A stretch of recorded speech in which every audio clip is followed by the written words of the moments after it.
esta es la clase de Derecho Público, de las materias de Derecho Público. Algunos de ustedes van a tener que rendir Derechos Humanos, Derecho Constitucional y Derecho Internacional Público. Si tienen que dar las 3 materias, solo hagan la parte del examen de la materia más elevada que tengan aprobada. O sea, si tienen Derechos Humanos, Derecho Constitucional y Derecho Internacional, solo hagan la parte de Derecho Internacional Público. Si tienen que dar Derechos Humanos y Constitucional, solo hagan la parte de Derecho Constitucional. ¿Sí? Si solo tienen Derechos Humanos aprobada, hacen la parte de Derechos Humanos. Si solo tienen la parte de Constitucional aprobada, rinden el examen de Derecho Constitucional. ¿Sí? O sea, solo se les va a evaluar en la parte del examen más elevado que tengan aprobado. Entonces, en la página web tienen un listado con los temas que son los que están resaltados en amarillo, y esos tienen ahí el listado todos de los contenidos mínimos de cada materia. Y los temas que están resaltados en amarillo son sobre los que va a versar el examen. El examen va a constituir en un caso hipotético sobre el cual hay que responder preguntas aplicando los distintos conceptos teóricos que ustedes tienen que tener leído o estudiado. Entonces, los de Derecho Internacional Público tienen como auxilio varios PowerPoints, algunos de ellos con audio, que lo tienen en el material de la materia, y también tienen 2 clases grabadas que son del año pasado. La clase 1, que trata sobre fuentes del derecho internacional, celebración de tratados, y relaciones entre el derecho internacional y derecho interno. Este tema, relaciones entre el derecho internacional y el derecho interno, sirve también para derechos humanos y para derecho constitucional. Después tienen una clase 2 sobre responsabilidad internacional del Estado, derecho del mar y protección diplomática. Y la clase de hoy va a consistir sobre solución pacífica de las controversias. Y la clase que vamos a ver les va a servir a los alumnos que tienen que rendir Derecho Internacional Público. Y para los alumnos que tienen que rendir Derechos Humanos, también tienen algunos PowerPoints sobre derechos humanos. Uno es sobre el Sistema Interamericano de Protección de Derechos Humanos, y tienen otros sobre el Sistema Universal. Entonces, si no hay ninguna pregunta, les voy a compartir pantalla. Sí, yo la interrumpo una vez más, doctora. Respecto al derecho humanitario, ¿lo estudiamos solos? ¿O va a estar también incluido aquí? Porque está entre los contenidos mínimos.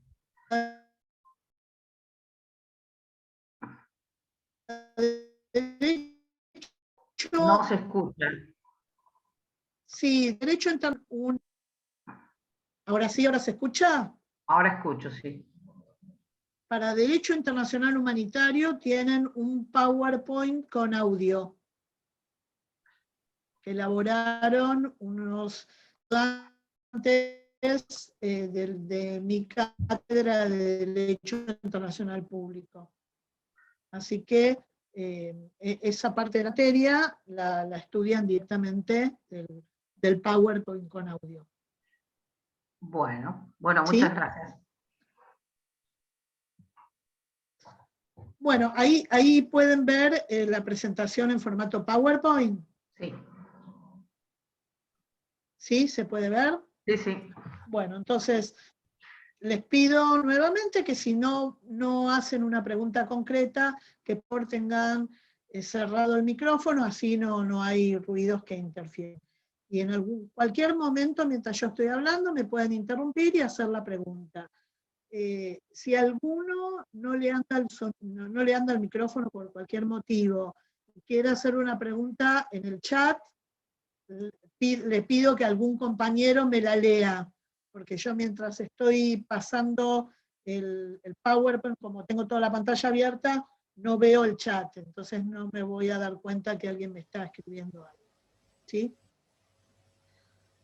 Bueno, entonces cuando hablamos de controversia internacional, podemos utilizar este término, podemos hablar también de conflicto internacional, de disputa internacional, de contienda, de litigio, sin perjuicio de que algunos autores le dan a alguno de estos términos una connotación más estricta o una connotación en particular. Nosotros a lo largo de la materia vamos a utilizar estas palabras como sinónimos. Es decir, podemos hablar de controversia internacional, conflicto internacional, disputa, contienda o litigio.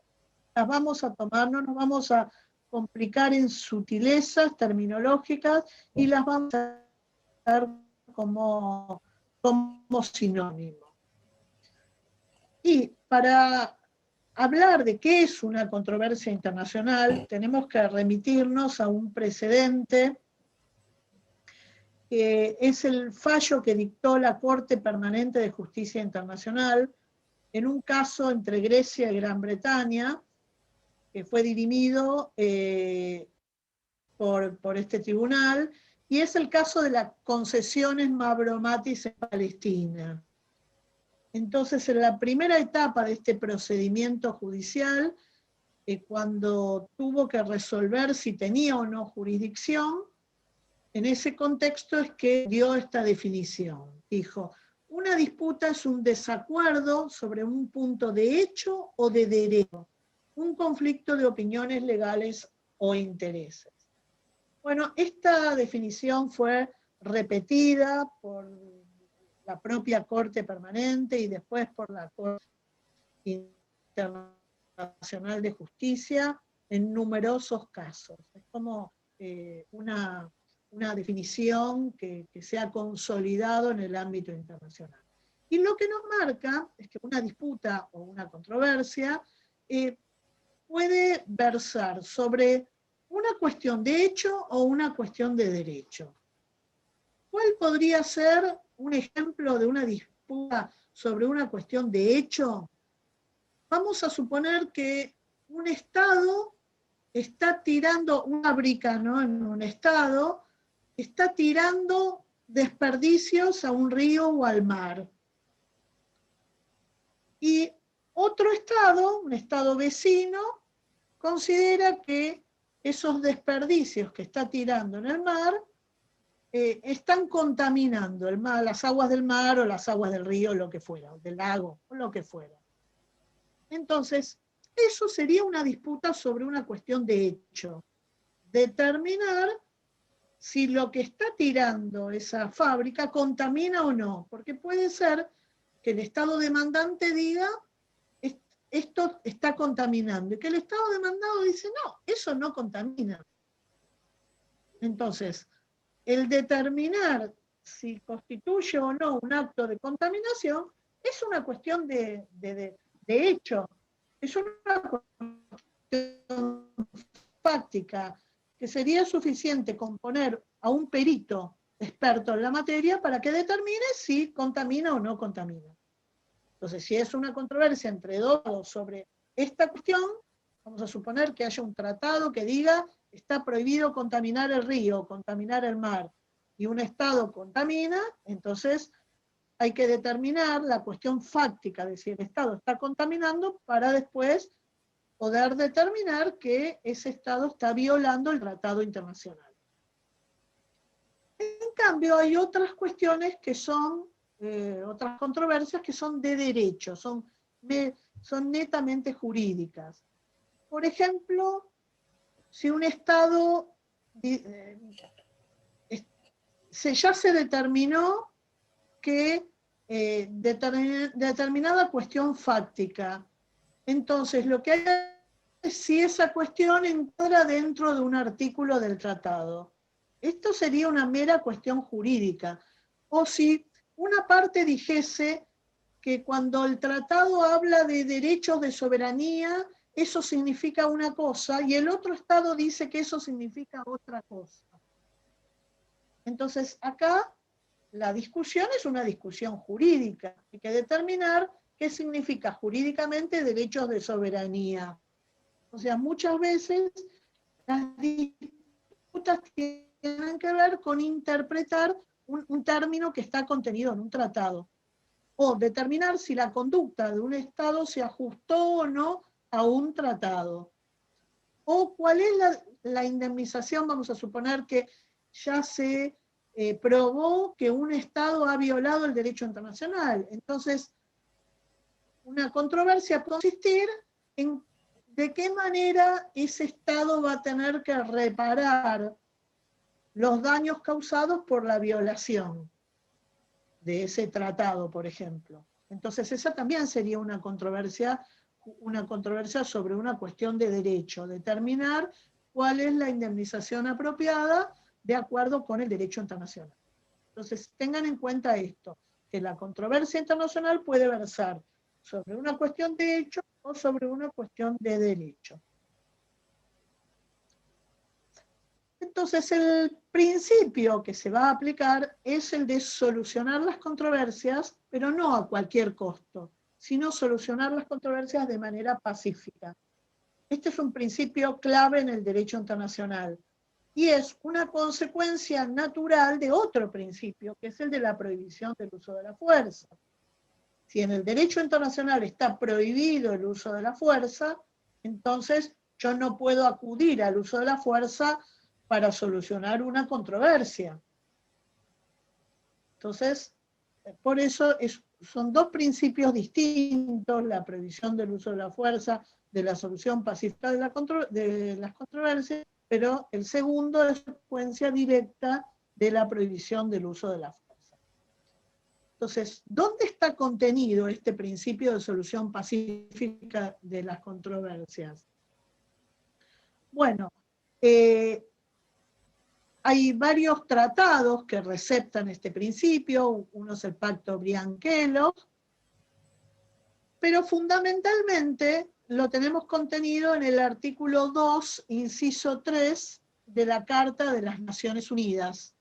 Y después hay todo un capítulo, que es el capítulo 6, que desarrolla este principio, ¿sí? Con las consecuencias de qué es lo que se debe hacer frente al surgimiento de una controversia que puede poner en peligro la paz o la seguridad internacionales, es decir, una controversia internacional. Entonces, el artículo 2, inciso 3, de la Carta de las Naciones Unidas dice que los miembros de la organización arreglarán sus controversias internacionales por medios pacíficos, de tal manera que no se pongan en peligro ni la paz y la seguridad internacionales, ni la justicia. Entonces, esta se trata de una obligación de medios, ¿sí? Solucionar las controversias por medios pacíficos, es decir, acudir a medios de solución pacífica de las controversias.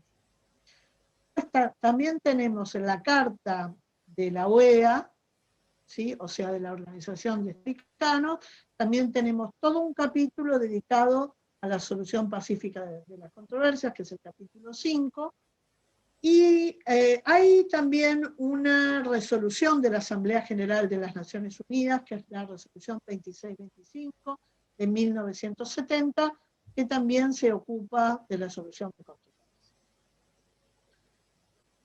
Entonces, dijimos que el capítulo 6 de la Carta de las Naciones Unidas se va a aplicar cuando existe una controversia que es susceptible de poner en peligro el mantenimiento de la paz o la seguridad internacionales. Entonces, o una situación de fricción internacional que pueda llegar a poner en peligro el mantenimiento de la paz o la seguridad internacional. Entonces, si puede llegar a poner en peligro, pero todavía no se la puso en peligro, estamos en el marco de actuación del capítulo 6 de la Carta. Ahora, una vez que ya se puso en peligro la paz y la seguridad internacionales, ya el Consejo de Seguridad de las Naciones Unidas va a actuar en el marco del capítulo siguiente, que sería el capítulo 7º de la Carta. El capítulo 7º se va a aplicar cuando hay una situación de amenaza a la paz, de quebrantamiento de la paz o de acto de agresión hacia la seguridad internacional. O sea, el pasaje del capítulo 6º al 7º está dado por poner en peligro la paz y la seguridad internacionales. El capítulo 6º, entonces, todavía no se puso en peligro, pero existe la posibilidad o el riesgo de que se ponga en peligro. Por eso hay que tratar de evitar llegar a la situación prevista en el capítulo 7º. Y para eso van a actuar en el marco del capítulo 6º, tanto el Consejo de Seguridad como la Asamblea General, haciendo recomendaciones para el arreglo pacífico de las controversias. Entonces, el artículo 33 de la Carta, que es el primer artículo que aparece dentro de este capítulo 6º, dice: las partes en una controversia cuya continuación sea susceptible de poner en peligro el mantenimiento de la paz y la seguridad internacionales, tratarán de buscarle solución, ante todo, mediante la negociación, la investigación, la mediación, la conciliación, el arbitraje, el arreglo judicial, los organismos o acuerdos regionales u otros medios pacíficos de su elección. Y después dice: el Consejo de Seguridad, si lo estimare necesario, instará a las partes a que arreglen sus controversias por dichos medios. Quiere decir que en el marco de este capítulo 6º, el Consejo de Seguridad puede hacer recomendaciones para la solución pacífica de las controversias. Entonces, acá, en el artículo 33, se mencionan algunos medios. Hay otros medios que no están mencionados, por eso decimos que estos medios de solución pacífica que se mencionan acá no son los únicos. Pueden combinarse, porque de hecho el recurso de organismos o acuerdos regionales puede ser en combinación de algunos o sea, acuerdos regionales pueden combinar varios, u otros medios pacíficos de su elección, significa que estos no son los únicos. Esta enumeración no es taxativa, sino que puede haber otros medios que no estén mencionados acá. De hecho, acá hay algunos, por ejemplo, los buenos oficios no están mencionados en esta enumeración. Bueno, el capítulo 6º, ¿no?, de la Carta de la OEA también se refiere, dijimos, a solución pacífica. Y el artículo 25 dice: son procedimientos pacíficos la negociación directa, los buenos oficios, la mediación, la investigación y conciliación, el procedimiento judicial, el arbitraje y los que especialmente acuerdan en cualquier momento las partes. Quiere decir que, una vez más, tampoco esta enumeración taxativa. Bueno, y los métodos de solución pacífica no es que surgieron de un día para el otro, sino ya en la antigüedad los distintos reinados acudían medios algunos de estos medios que conocemos hoy en día para solucionar sus controversias. Fundamentalmente en la antigüedad, en la Edad Media y en la Edad Moderna se acudía a la negociación directa, pero también a la intervención de un tercero. En esto podemos citar a los hititas, a los persas y a los griegos. Y en la antigua India y en el mundo islámico se acudía a la mediación, y en la Grecia clásica, los árabes, o por lo menos algunas tribus árabes, y los chinos acudían al arbitraje, o sea, a un tercero que resolviera una controversia a través de una decisión obligatoria, que eso es el arbitrio. Después, en la era contemporánea, en Bretaña firmaron un tratado que se conoce como nombre de Tratado Sykes, Este tratado Jay es un tratado de amistad, comercio y navegación, y debe su nombre a John Jay, que era un político norteamericano. Y bueno, en este tratado se crea un litigio de Gran Bretaña. Estos litigios se iban a solucionar a través de la constitución de 3 comisiones mixtas, porque van a resolver controversias no solo entre estados, sino entre personas. Por ejemplo, un ciudadano norteamericano que le reclama a Gran Bretaña, o un ciudadano británico que le reclama a Estados Unidos. Entonces, lo que se pactó fue un arbitraje ad hoc. El arbitraje es ad hoc porque son los miembros de este árbitro nombrados para resolver esos en particular. Cuando se resuelve, el tribunal se disuelve, ¿sí? Entonces, la solución dada a través de un laudo, de una sentencia arbitral, por estos tribunales, por estas comisiones arbitrales, son definitivas y obligatorias. Fines del siglo XIX, en que se firma la Convención de La Haya de 1899.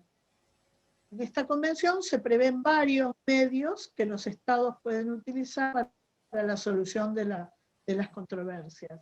Y acá aparece, se añade por primera vez a la investigación, o sea, los buenos oficios que ya se venía utilizando, la mediación, el arbitraje, pero también se agrega a la investigación. La investigación la vamos a utilizar para resolver cuestiones de hecho. ¿Sí? Es como una especie de pericia. Es un tercero que va a acudir a un tercero que va a actuar como si fuera un perito. Y en el marco del arbitraje se previó la creación de una institución que es la Corte Permanente de Arbitraje, que efectivamente se estableció en septiembre de 1900. Y unos años después se adopta la convención. Lo que hace constituye como una revisión y mejora de las reglas de arbitraje, es decir, se habían enunciado en la Convención de La Haya de 1899. Y se revisan estas disposiciones. O sea que es como una especie de actualización de la Convención de La Haya de 1899. Por supuesto, cuando se llega a 1907, acá ya la Corte Permanente de Arbitraje estaba fundada. Después, en 1907 se da otro hito muy importante, porque Costa Rica, Guatemala, Honduras, Nicaragua y El Salvador firman la Convención de Washington de 1907, por medio de la cual se crea el primer Tribunal Judicial Internacional, pero ojo, de carácter regional, centroamericano. Era un tribunal que estaba compuesto por 5 jueces y funcionó este tribunal durante 10 años. Después se disolvió. Y este tribunal resolvía disputas entre estados e individuos de distinta nacionalidad. Por ejemplo, una persona costarricense que demandaba a Honduras. ¿Sí? O sea, eran individuos de estos estados que demandaban, de algunos de estos estados que demandaban a otro de estos estados. O sea que el mecanismo era el debido. ¿Sí? Bueno, después tenemos otro hito importante, que son los tratados Bryan, que llevan su nombre por un político norteamericano que llegó a ser secretario de Estado de Estados Unidos. Y estos fueron una serie de bilaterales Entonces, fue una serie de tratados bilaterales que Estados Unidos celebró con distintos países con la finalidad de evitar la guerra, y tenía previsto el establecimiento de comisiones de investigación y de conciliación para resolver las controversias que pudieran surgir. Por ejemplo, el tratado entre Estados Unidos y El Salvador de 1913. Cuando terminó la Primera Guerra Mundial, los estados celebraron varios tratados bilaterales en los que constituían tribunales mixtos de arbitraje y también comisiones de conciliación, también para resolver las cuestiones los reclamos que hubieran surgido producto de esa guerra. Y aquí llegamos entonces a la creación de la Corte Permanente de Justicia Internacional, que este es el primer tribunal judicial de carácter permanente, pero a nivel universal. Dijimos que la otra corte centroamericana era una corte regional. Bueno, esta es el primer tribunal judicial, o sea, de carácter permanente, que se crea a nivel universal, y fue auspiciado por la primera organización internacional de carácter universal, de vocación universal, que fue la Sociedad de las Naciones, o también llamada Liga de las Naciones. ¿Sí? O sea, se creó en el marco de la Sociedad de las Naciones, pero no se puso a la Corte Permanente de Justicia Internacional como un órgano de la Sociedad de las Naciones. Era un tribunal autónomo, independiente. Fue auspiciado por esta organización, pero no funcionaba como un órgano de esa organización. A diferencia de lo que es hoy la actual Corte Internacional de Justicia, que es un órgano principal de las Naciones Unidas. Entonces, esta Corte se creó por el Estatuto de 1920, o sea, el Estatuto de la Corte Permanente de Justicia Internacional. Esta Corte tenía su sede en la ciudad de La Haya, en el Palacio de la Paz, y tuvo su primera sesión en 1922. Y dejó de funcionar cuando, en plena Segunda Guerra Mundial, los abogados de las partes en los distintos casos no tenían la posibilidad de acudir a La Haya para continuar con estos casos, porque se habían interrumpido las comunicaciones, los medios de transporte.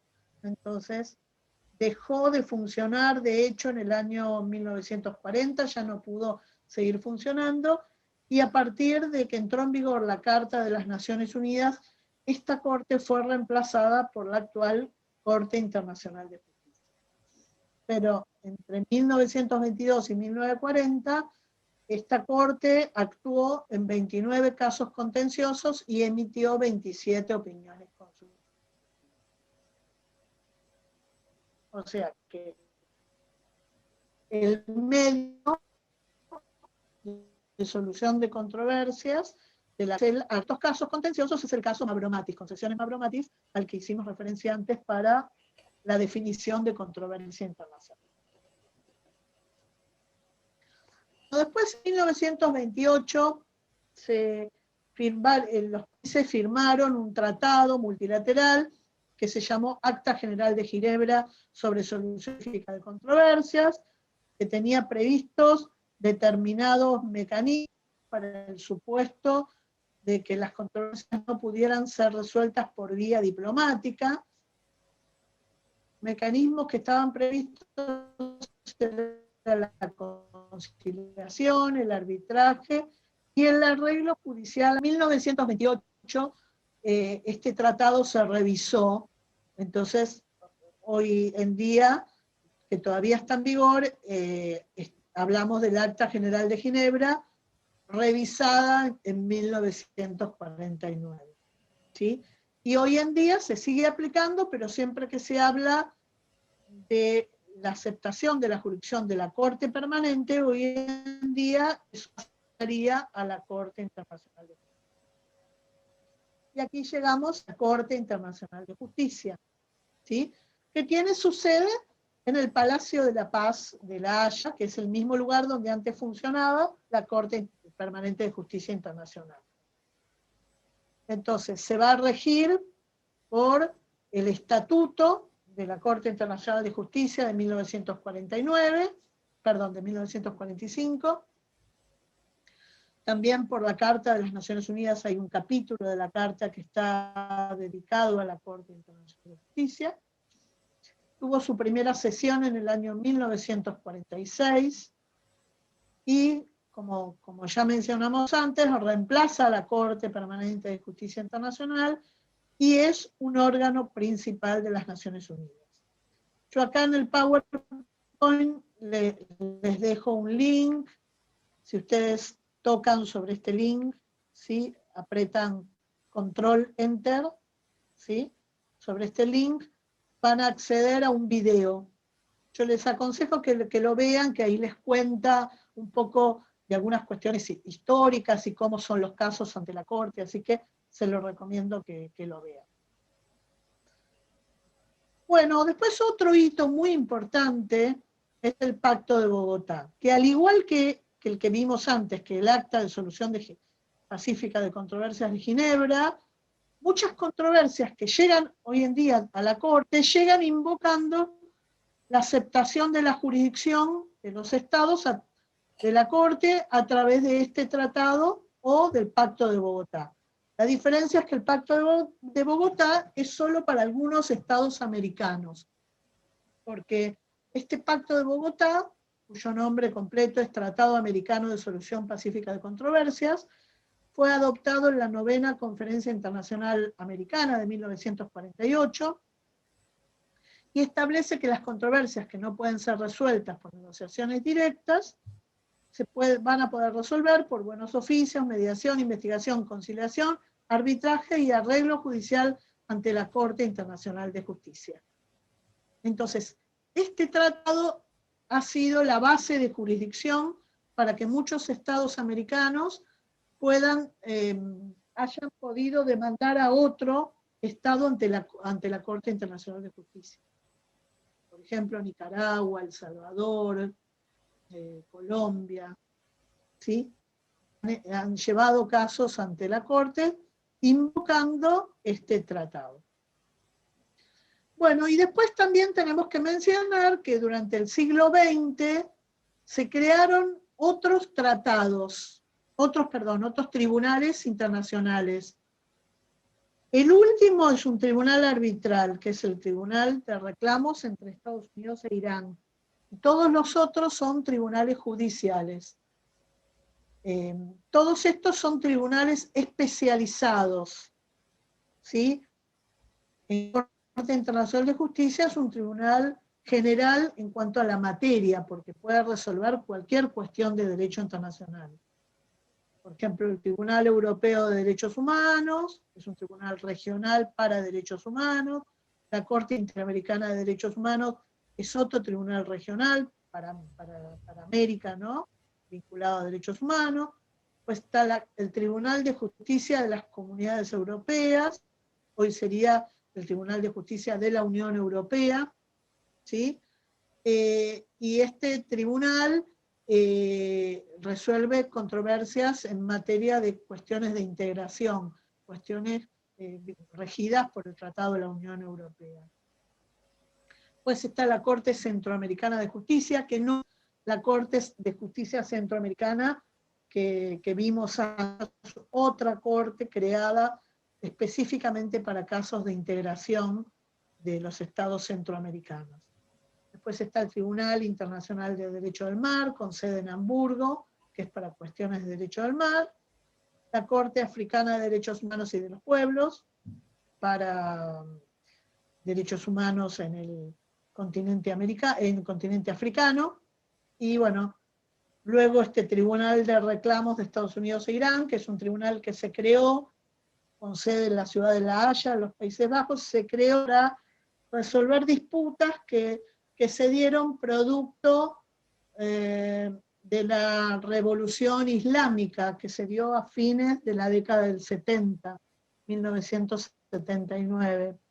No sé si alguno de ustedes tuvo la oportunidad de ver la película Argo.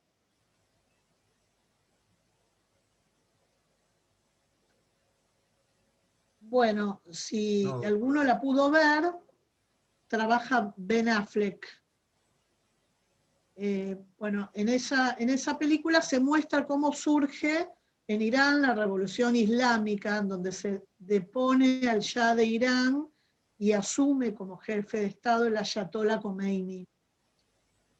Bueno, acá hubo muchos disturbios y uno principal disturbio que se muestra en esa película es la toma de la embajada y del consulado de los Estados Unidos en Teherán.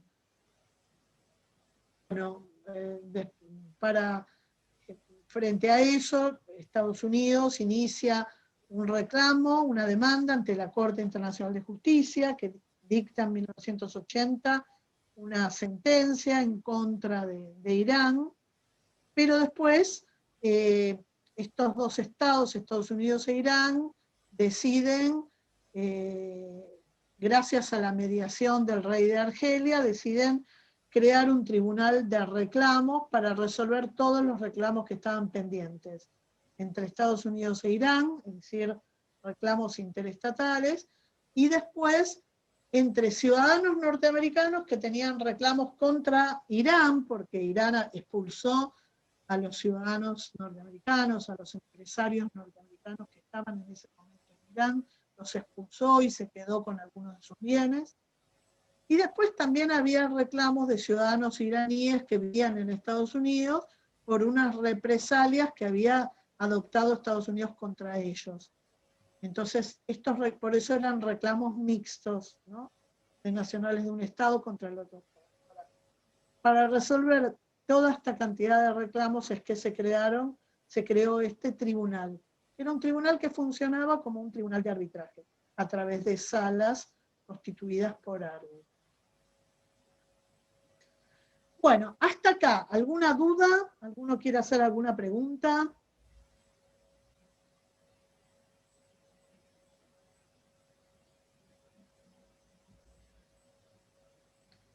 Bueno, preguntas, entonces seguimos. Sí, perdón, doctora, que tardé un poquito. Sí, Respecto sí. de esa filmina que acaba de pasar, usted dijo que el último de los tribunales hace especial hincapié en la palabra reclamos, que sería como una distinción respecto de los demás tribunales que están citados arriba en la filmina. ¿Entendí bien yo eso? Bueno, en realidad se llama así Tribunal de Reclamos, pero en todos estos tribunales hay reclamos, porque cuando hay un individuo, ¿sí? Acude al Tribunal Europeo de Derechos Humanos en una demanda, entablando una demanda contra un Estado, es porque tiene un reclamo contra ese Estado. Claro, Todas claro. las demandas contienen, en definitiva, reclamos. Este simplemente es el nombre que se le dio, pero todas las demandas contienen, dentro de la demanda hay reclamos. ¿Sí? Muchas gracias. Bueno, entonces vimos hasta ahora un poco una evolución y todos los distintos mecanismos de solución de controversias que tenemos hoy en día. A todos esos medios, que son todos estos, negociación, buenos oficios, mediación, conciliación, arbitraje y arreglo judicial. Después puede haber algunos que combinen, ¿no?, algunos de estos mecanismos, pero grandes rasgos estos son los mecanismos más comunes. Pero ya les digo, puede haber algún otro más sofisticado, ¿no? Los podemos clasificar en medios diplomáticos o jurisdiccionales. Los diplomáticos son los que no necesariamente conducen a una solución. Yo puedo acudir a ellos, pero nadie me va a garantizar que culminen con una solución de la controversia. Ahora ya vamos a ver por qué. Todos estos medios, de alguna manera, requieren que las partes presten el acuerdo para someterse a ese mecanismo. Pero en el caso de los diplomáticos, se requiere el acuerdo de partes no solo en cuanto a acudir a ese método, sino también en cuanto a los términos del arreglo. Y por ahí me faltaría agregar que cuando estos métodos diplomáticos culminan en la propuesta de una solución, esa propuesta de solución no necesariamente tiene que basarse en derecho. ¿Sí? Por ejemplo, un conciliador cuando hace una propuesta, puede hacer una propuesta que esté basada en términos económicos, o en aspectos económicos, y no necesariamente en el derecho, en las normas jurídicas. ¿Sí? O puede ser que sea una solución conveniente, pero que no necesariamente se ajuste al derecho estricto. En cambio, los métodos jurisdiccionales van a aplicar derecho. Tienen que aplicar derecho internacional. Y eventualmente pueden aplicar equidad, pero van a aplicar equidad, que es esto, ex aequo bono es la equidad, un procedimiento en base a equidad. Sí, para esto pueden ver la clase sobre fuentes, que ahí hablamos de esto. Entonces, para que un tribunal falle en base a cuestiones exclusivamente de equidad, esto significa lo que a ese tribunal de controversia se requiere el acuerdo de todas las partes litigantes, es decir, todas las partes litigantes tienen que estar de acuerdo en pedirle a este tribunal que falle ex aequo bono.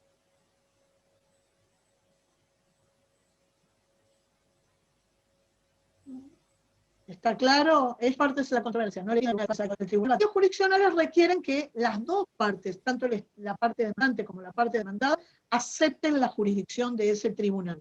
Porque los métodos jurisdiccionales consisten en acudir a tribunales.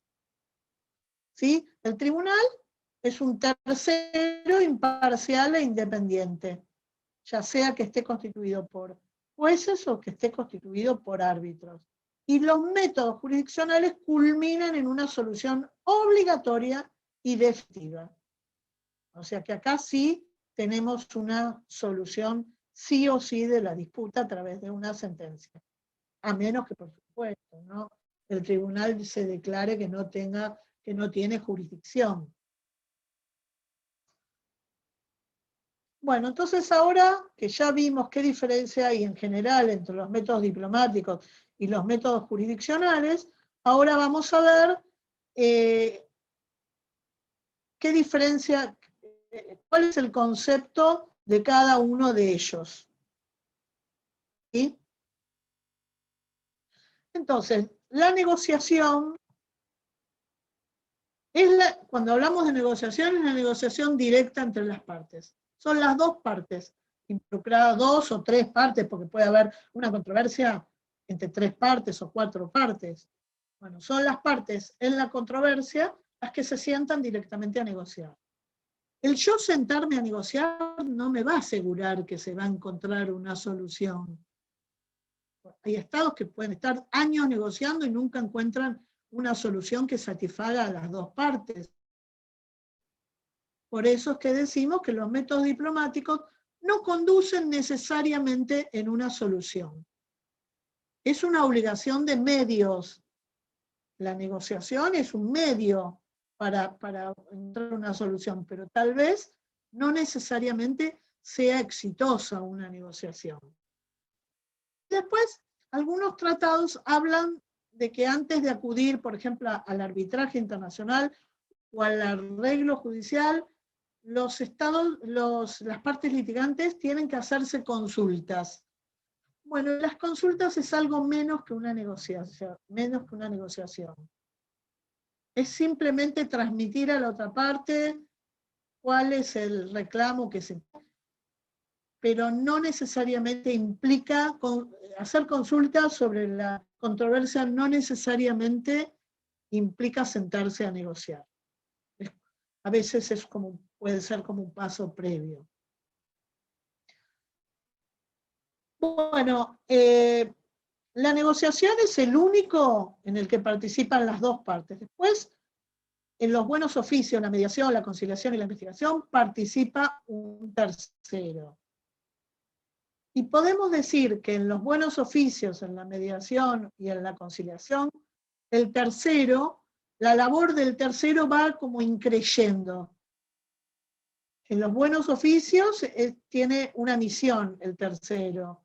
En la mediación tiene otra misión y en la conciliación otra, pero va como cada vez como aumentando la función que va teniendo este tercero. Entonces, la labor del tercero en los buenos oficios es acercar a las partes.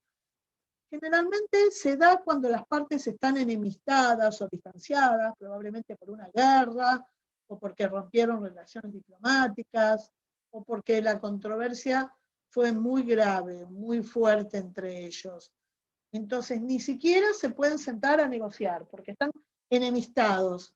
Entonces, necesitan de un tercero para que apacigüe las aguas y trate de hablar con uno y después con otro para juntarlos un día en un lugar y que puedan poder tener una primera conversación sobre la disputa.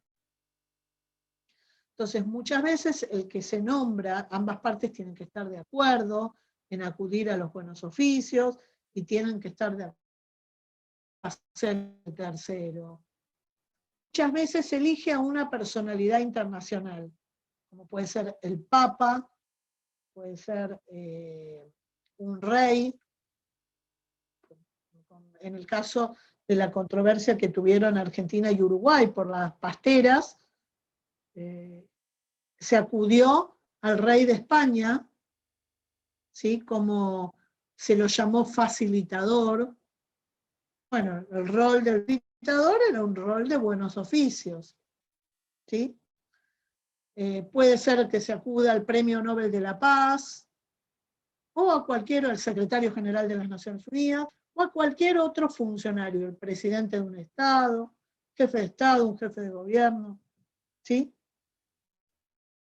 La labor del tercero es simplemente acercar a las partes. Puede ser que después, leyendo y el rol del tercero se transforme en una mediación, ¿sí? Bueno, el mediador lo que hace es sentarse a negociar con las partes. O sea, participa de la negociación junto con las partes. Y puede hacer alguna propuesta, ya que participa de la negociación, puede hacer alguna propuesta, pero de manera muy informal. Puede como sugerir algún término de solución. Pero, ya les digo, de manera muy informal. Después, la conciliación, este método es mucho más formal que la mediación, porque consiste en pedirle a un tercero, ese tercero puede ser un conciliador único, o puede ser una comisión de conciliación, que está compuesta por varios conciliadores. Entonces, esos conciliadores se eligen de común acuerdo entre las partes. Generalmente siempre es un número impar de miembros. Entonces, esa comisión de conciliación, ese conciliador único, va a estar los reclamos de las partes,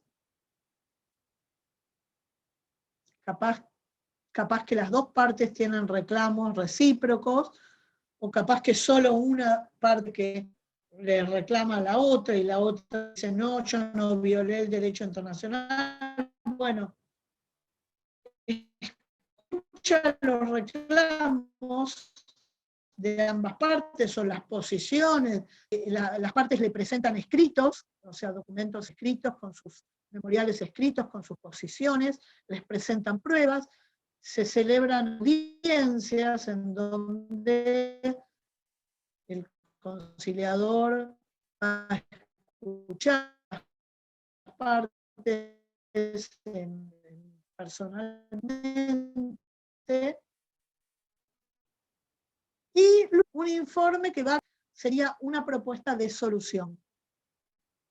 Esa propuesta de solución no es vinculante, es decir, no es obligatoria para las partes.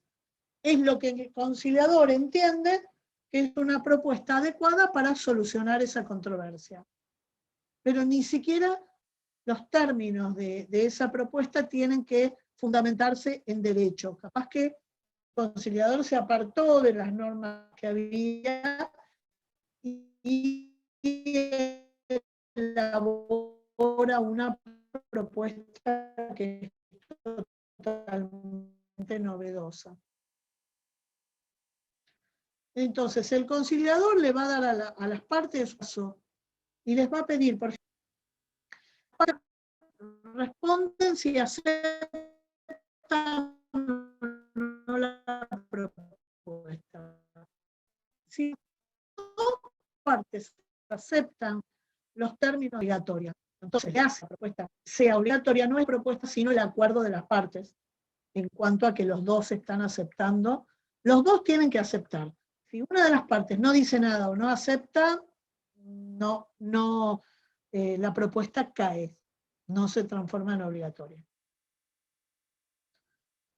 Y después, el último de los métodos diplomáticos es la investigación. La investigación, yo les dije, cuando hay una controversia sobre una cuestión de hecho. Entonces se la somete a un tercero, que es un tercero experto en ese tema, o puede ser una comisión colegiada, puede llamarse comisión de investigación, otras veces se la llama comisión de encuesta, y ese tercero va a dar los hechos relevantes para resolver la controversia. Y lo va a hacer a través de un informe o dictamen que no es vinculante. Por ejemplo, si las partes, una parte alega que un Estado está obligado a algo por un documento escrito que firmó un representante del Estado en el pasado. Y ese Estado dice, no, esa no es la firma de ese representante, hay una falsificación. Bueno, es una controversia sobre una cuestión de hecho. Es una controversia que va a depender de si la firma es verdadera o falsa. Entonces simplemente se puede acudir a un perito calígrafo para que determine la validez o falsedad de esa firma. Y esto se hace a través de este mecanismo que es la conciliación. Y muchas veces la comisión de conciliación acude a un tercero para que investigue cuestiones de hecho. O sea que esta investigación se puede utilizar en conjunto con otros mecanismos de solución. Bueno, ¿hasta aquí está claro? Sí, doctora, por mi parte, muy claro. Si está claro, Sí, sí. si está claro, entonces sí. vamos a avanzar con los medios jurisdiccionales. El arbitraje consiste en someter una controversia a un tribunal que se va a constituir ad hoc. Puede ser un tribunal compuesto por varios árbitros o puede ser un árbitro único, o sea, que sea unipersonal, un solo árbitro. Cuando decimos que es ad hoc, significa que el tribunal se va a constituir solamente para resolver esa disputa. Y una vez que ya se resuelve esa disputa, el tribunal se va a disolver. Por eso es ad hoc. El tribunal hay que constituirlo. Cuando surge la controversia y se decide someterla a este método, hay que constituir el tribunal arbitral, porque el tribunal no está preconstituido, por eso es distinto del arreglo judicial. Entonces, este tribunal arbitral va a resolver la controversia a través de una sentencia, o también se puede llamar sentencia arbitral o laudo arbitral. Sentencia o laudo es es definitivo y obligatorio para las partes. Y tiene, o sea, un proceso de exequatur bono, así lo convinieron. Bueno, y el arreglo judicial consiste en someter una disputa a un tribunal ya instituido. Por ejemplo, la Corte Internacional de Justicia, el Tribunal Internacional de Derecho del Mar, la Corte Interamericana de Derechos Humanos, es decir, todos los que vimos en la diapositiva, 2 diapositivas anteriores. Y también la Corte, estos tribunales van a dictar una sentencia que va a ser obligatoria para las partes y va a resolver definitivamente esa controversia. Y esa sentencia va a estar basada en derecho o exequatur bono, si las partes así lo convinieron, así se lo solicitaron. Bueno, y acá tenemos lo que yo les había comentado antes. El capítulo 6 de la Carta de las Naciones Unidas se va a aplicar cuando hay una controversia susceptible o en caso de una situación susceptible de conducir a una fricción internacional. Si hay una de estas situaciones, se pueden dar las distintas consecuencias. Las partes que solucionen pacíficamente esa controversia. El Consejo de Seguridad puede investigar de oficio esa controversia. El Consejo de Seguridad puede hacer recomendaciones a las partes respecto de un método de solución de controversias o directamente le puede recomendar la solución apropiada. ¿Sí? Y lo que dice la Carta es que el Consejo debe tener en cuenta que lo más apropiado para resolver las controversias de orden jurídico es que sean sometidas a la Corte Internacional de Justicia. Después también se dice en este capítulo que si las partes, o sea, si los miembros de las Naciones Unidas no logran, deben someterla al Consejo de Seguridad para que, bueno, les recomiende algún método de solución. Y los Estados miembros de las Naciones Unidas pueden dar una controversia, una de estas situaciones, a la Asamblea General o al Consejo de Seguridad, para que le haga recomendaciones. Pero si el Consejo de Seguridad está ocupándose de esa cuestión, la Asamblea General hace recomendaciones. Y esto ocurre muchas veces en que el Consejo de Seguridad tiene una controversia en particular bajo en tratamiento. Entonces, en ese caso, la Asamblea no puede hacer recomendaciones. Esto es para que no se superponga la labor de ambos órganos. Y acá yo tengo 2 ejemplos de soluciones del Consejo de Seguridad, donde recomienda la manera en que deben solucionarse unas controversias en particular. Este es el caso del canal de Corfú,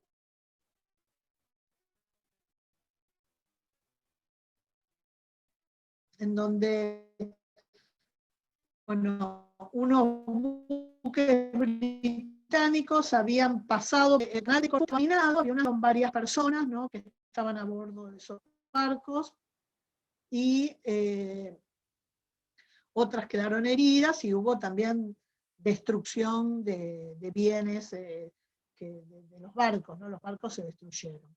Entonces, acá surgió una controversia que el Reino Unido acusaba a Albania de haber minado el canal, por lo menos de tener conocimiento de las minas que estaban en el canal y no haber advertido a los buques británicos que estaban pasando, no haberles advertido del peligro que había de un canal minado, ¿no? Eran minas que habían quedado, ¿no?, de la Segunda Guerra Mundial. Bueno, entonces, ¿qué es lo que dice el Consejo de Seguridad?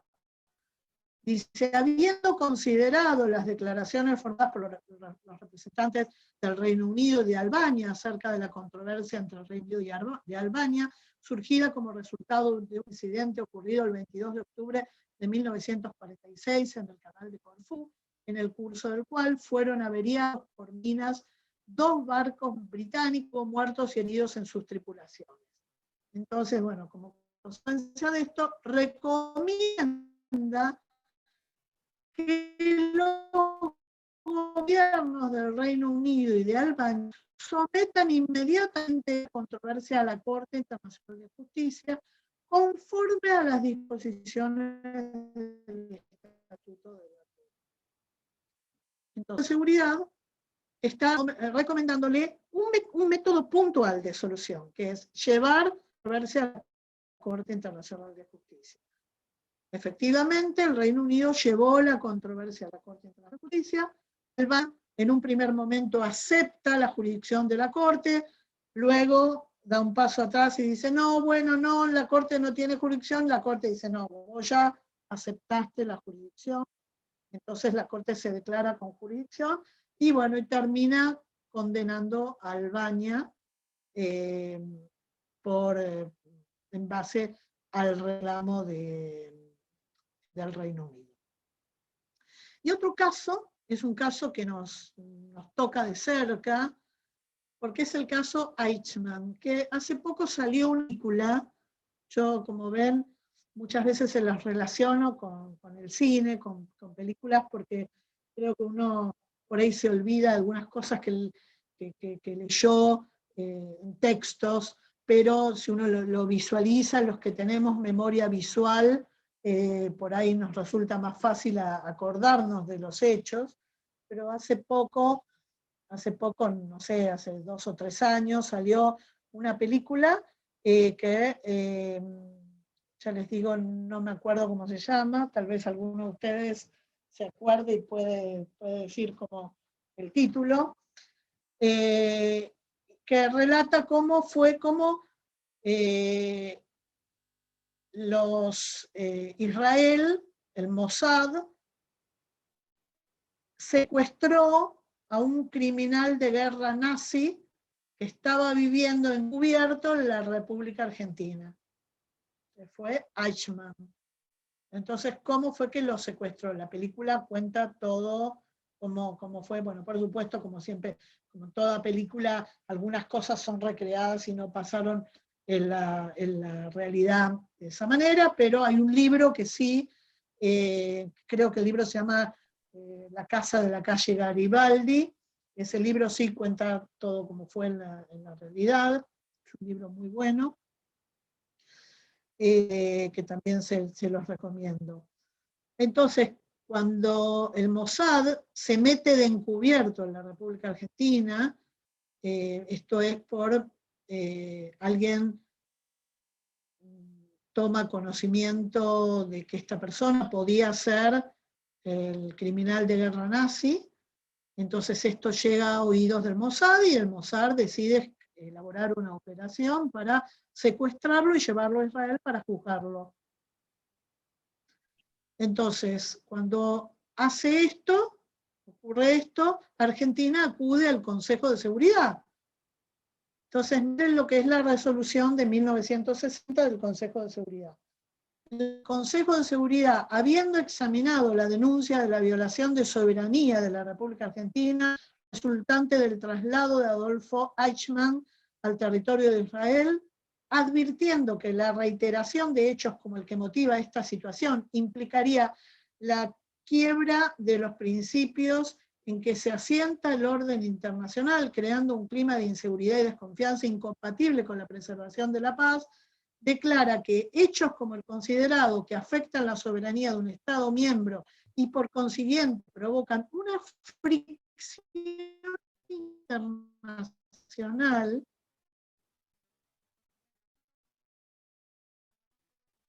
pueden de repetirse, poner en peligro la paz y la seguridad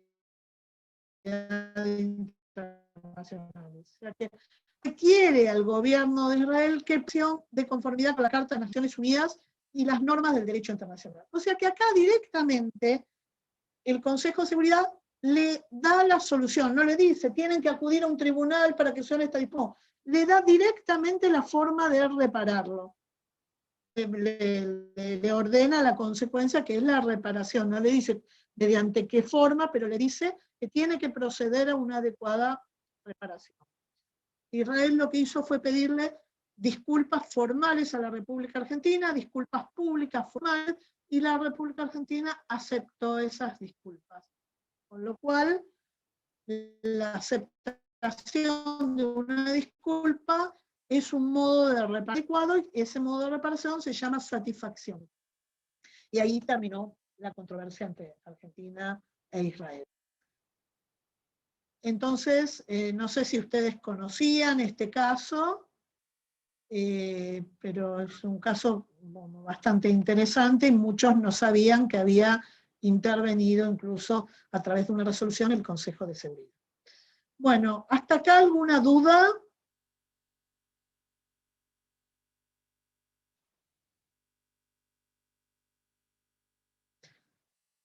Porque si no hay dudas, yo elegí a la Corte Internacional de Justicia como ejemplo de tribunal judicial, o sea, de medio jurisdiccional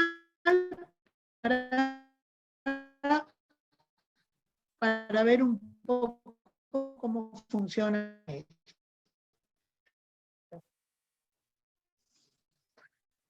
Entonces, esa es la Corte Internacional de Justicia, ese se defendió a la República Argentina, sino que Argentina, en el caso de las pasteras contra Uruguay, este caso y yo, ¿no? Con unos años ya mucho más joven, ganó 6, ¿sí? Y acá tenemos de nuevo a la Corte Internacional de Justicia, que dijimos que funciona, de paz, y ahí tenemos una foto de la primera sesión de 1946. Entonces, esto ya lo vimos, emplaza a la Corte Permanente, que es un órgano principal de las Naciones Unidas. Entonces, hay varios instrumentos que están vinculados a la Corte. La Carta de las Naciones Unidas, que crea la Corte y le dedica un capítulo, el Estatuto de la Corte Internacional de Justicia, que forma parte integral de la Carta, o sea, los Estados miembros de las Naciones Unidas van a estar obligados por la Carta y por el Estatuto. Si bien el Estatuto es un instrumento separado, forma parte integrante de la Carta para los Estados miembros de las Naciones Unidas, ¿sí? Después, los jueces de la Corte adoptaron su propio reglamento, el último reglamento adoptado desde 1978, con algunas enmiendas, cada tanto se va enmendando. Y después hay otro documento que se llama Instrucciones de Procedimiento, que es de 2001, y también cada tanto se va enmendando, que son instrucciones que adoptan los propios jueces recomendándole a las partes litigantes cierta forma de presentar los escritos. Esto es para que haya más uniformidad. Entonces, esta es la composición actual de la Corte. Lamentablemente no encontré una foto en la que uno pueda ver a todos los jueces de la Corte. Debe ser porque algunos de estos jueces fueron un poco, y como estamos en pandemia, todavía no han tenido tal vez la oportunidad de sacarse una foto todos juntos. Entonces la Corte está compuesta por 15 magistrados, que son elegidos por la Asamblea General y el Consejo de Seguridad, y duran 9 años en sus funciones y pueden ser reelegidos por innumerables mandatos, y solo pueden ser separados del cargo por decisión unánime de los jueces. Los jueces se jubilan, algunos jueces renuncian. Los jueces tienen que ser que es, en estos momentos es un belga, un jurista de nacionalidad belga. Bueno, ¿quiénes pueden ser jueces de la Corte? Bueno, todas las personas que reúnan las condiciones exigidas para cumplir las más altas funciones judiciales en sus respectivos países, o tienen que ser jurisconsultos de reconocida competencia en materia de derecho internacional. Y deben estar representados en esos 15 jueces las grandes civilizaciones y los principales sistemas jurídicos del mundo. Pero debe haber 2 jueces que tengan la misma nacionalidad. O sea, siempre esos 15 jueces van a ser de distintas nacionalidades. Por eso si ven todos estos jueces son de distinta nacionalidad. Y esta es la distribución que se hace en la actualidad. Siempre hay 3 miembros de África, 2 de América Latina y el Caribe, 3 de Asia, 2 de Europa Oriental, 5 de Europa Oriental y otros estados. Y en la práctica suele haber siempre un juez de nacionalidad de Estados Unidos, del Reino Unido, de China, de Francia y de Rusia. Esto no se dio en todas las épocas, ¿sí? Pero se dio por lo general, se dio que siempre hubo algún juez de estados que coincide con los miembros, los estados que tienen un miembro permanente en el Consejo de Seguridad. Entonces, ¿cómo se eligen? Los elige la Asamblea General y el Consejo de Seguridad por una votación mayoría absoluta. Cada 3 años se va renovando los jueces de la Corte. Es decir, las renovaciones son por tercios cada 3 años, salvo que se requiera de una elección extraordinaria porque un juez se muere, por ejemplo, se jubila. Y los candidatos son propuestos por los grupos nacionales de la Corte Permanente de Arbitraje. Es decir, cada estado que es miembro de la Corte Permanente de Arbitraje puede proponer a 4 candidatos por grupo. ¿Sí? O sea, la Corte Permanente de Arbitraje está compuesta está formada por una lista de árbitros, ¿sí? Y cada estado propone hasta 4 árbitros. Bueno, el grupo es el que va a proponer los candidatos, y puede proponer a 4 candidatos, 2 de los cuales pueden ser nacionales del estado que está proponiendo. Y después de esos 15 se va a elegir uno para que actúe como presidente y otro para que actúe como vicepresidente. En estos momentos, la presidenta es una mujer de potencia. Cada 3 años tiene que variar el presidente y el vicepresidente. Y el vicepresidente son elegidos por los propios jueces. En votación secreta, cada 3 años se va reemplazando. Y hubo jueces de nacionalidad argentina en la historia de la Corte. Hubo 2 jueces, Lucio Moreno Quintana, que fue juez de la Corte del 55 al 64, y el doctor José María Ruda, que fue juez desde 1973 a 1991. Y después, para resolver controversias en particular, puede haber, las partes pueden nombrar jueces de nacionalidad de esa parte. Entonces se puede nombrar un juez ad hoc. Lo nombra el Estado, lo propone el Estado, solo si no hay en ese momento un juez de nacionalidad de esa parte. Si ninguna de las 2 partes litigantes tiene un juez de su nacionalidad, las 2 partes pueden proponer un juez ad hoc. Y el juez ad hoc, cuando se nombra juez ad hoc, el juez ad hoc no necesita ser de la nacionalidad del Estado que lo propone. Y si hay varias partes demandantes o varias partes demandadas, todas esas partes tienen que nombrar entre todas un solo juez ad hoc. Entonces, acá tenemos jueces ad hoc de Nacional Argentina. El doctor José María Ruda, cuando terminó su mandato como juez ordinario de la Corte Internacional de Justicia, fue juez ad hoc en un caso entre Qatar y Bahrein, y fue propuesto por Qatar. No culminó el caso porque lamentablemente falleció en el medio del procedimiento, así que no pudo continuar. Y después el profesor Raúl Vinuesa, que es profesor de facultad de la Universidad de Buenos Aires. Él fue durante muchos años profesor de Derecho Internacional Público y actualmente es profesor titular de cátedra de Derechos Humanos y Garantías, y también es profesor consulto de la facultad. Y él fue juez ad hoc en varios casos. En el caso de las plantas de celulosa, que es el caso de las paperas, y fue propuesto por Argentina, y en otro caso, el de la fumigación aérea con herbicidas.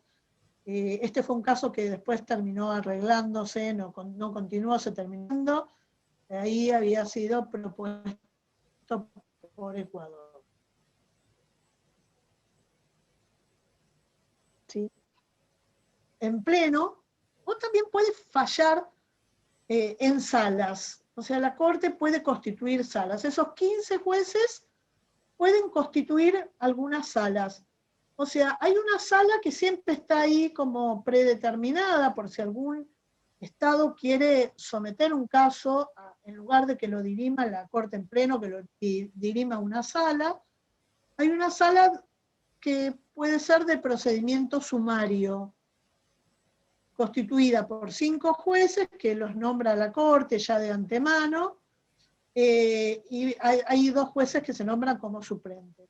El procedimiento sumario es un procedimiento abreviado. Entonces, todos los años, los jueces de la Corte van nombrando a qué jueces van a integrar esa sala de procedimiento sumario para el supuesto de que los estados decidan someter a este procedimiento, que es un procedimiento con plazos mucho más cortos. Después puede haber salas especiales, que es para determinadas categorías de asuntos. Y la constitución de estas salas es facultativa. Por ejemplo, una sala de 3 jueces, de 5 jueces, de 7 jueces, para resolver una cuestión sobre medio ambiente. Entonces, en lugar de que actúe la Corte en pleno, se van a elegir, no sé, los 3 jueces que más saben de la Corte, que más se especializan en cuestiones medioambientales.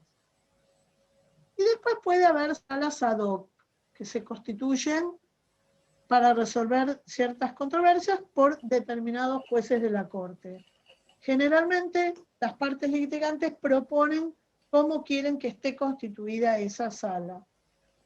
Algunas salas son de 3 o más jueces.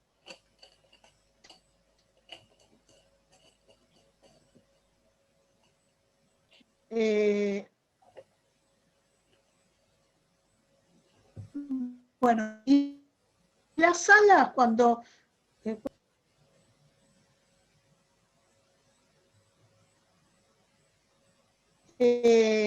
incluso en el caso del Golfo de Maine, que fue un conflicto, la Corte en pleno estableció el calendario de escritos que después se iban a presentar ante la sala. Bueno, y se va a aplicar el mismo procedimiento, las mismas normas procesales que va a dictar, que se aplican para cuando la Corte resuelve en pleno. Con excepción de más escrita puede abreviarse y puede renunciarse a la fase oral, cuando el procedimiento se lleva a cabo ante una sala. Y la sentencia de la sala se considera como dictada por la Corte en pleno, porque tiene los mismos alcances que un fallo de la Corte. Bueno, ¿hasta aquí alguna duda?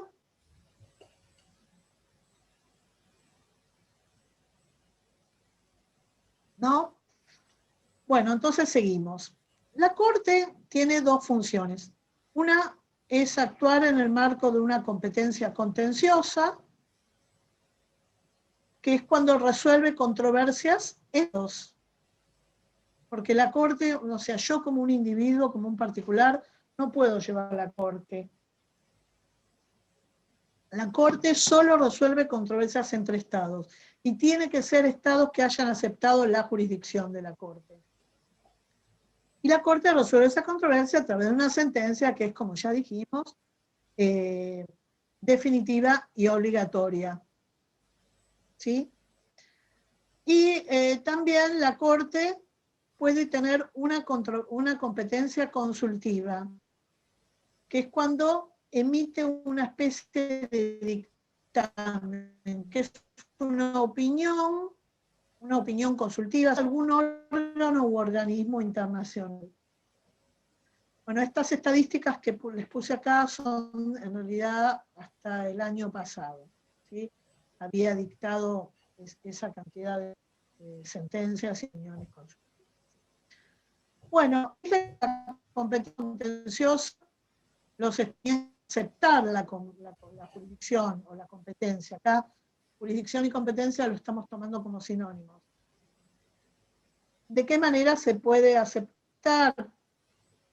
Se puede aceptar a través de un tratado, puede ser un tratado general como el Acta General de Solución de Controversias de Ginebra o el Pacto de Bogotá, o puede ser un tratado sobre una materia específica, como por ejemplo la Convención de Genocidio, que tiene un artículo por medio del cual los estados partes de la Convención están aceptando la competencia de la Corte para resolver controversias en el marco de la Convención de Genocidio.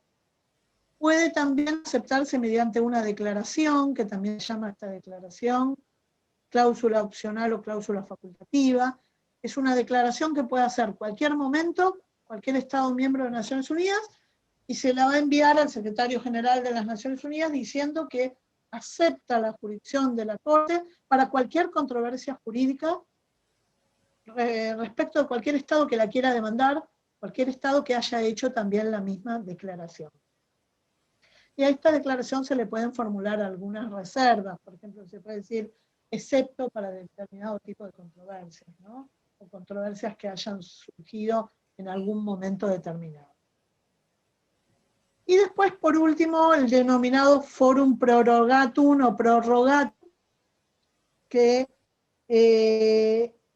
esto es cuando un Estado manda a otro y ese Estado acepta en ese momento la jurisdicción de la Corte, como ocurrió, les mencioné antes, del canal de Corfú. No había una base de jurisdicción, pero en el momento en que Albania recibió la notificación de esa demanda del Reino Unido, decidió aceptar. Bueno, entonces tengan en cuenta la legitimación procesal activa y pasiva, que es lo que hace a la competencia contenciosa en razón de la persona. Solo estados pueden ser parte en casos ante la Corte. La Corte está abierta a todos los estados partes del estatuto, y respecto de otros estados que no son parte del estatuto, también la Corte está abierta, pero en ese caso el Consejo de Seguridad tiene que fijar las condiciones bajo las cuales ese Estado puede ser parte, porque va a tener que ese Estado aceptar algunas obligaciones, y va a tener que establecerse de qué manera ese Estado va a tener que contribuir a los gastos de la Corte, porque la Corte se financia con el presupuesto de Naciones Unidas. Si el Estado no es miembro de las Naciones Unidas, no va a estar contribuyendo. Sí, entonces, por eso es que si un Estado no es miembro de las Naciones Unidas, la Corte va a fijar la parte en que deberá. ¿Sí? Bueno, ahí está. El Consejo de Seguridad fijó las condiciones en esta resolución 9 de 1946, que dice que el Estado debe hacer una declaración en la que acepta la jurisdicción de la Corte según la Carta, el Estatuto y el Reglamento de la Corte, y se compromete a cumplir de buena fe con sus decisiones. Bueno, y en cuanto a la competencia, en razón de materia, ¿sí? Aquí 9 la audiencia de medidas provisionales del 2006, y esa soy yo que estoy por ahí.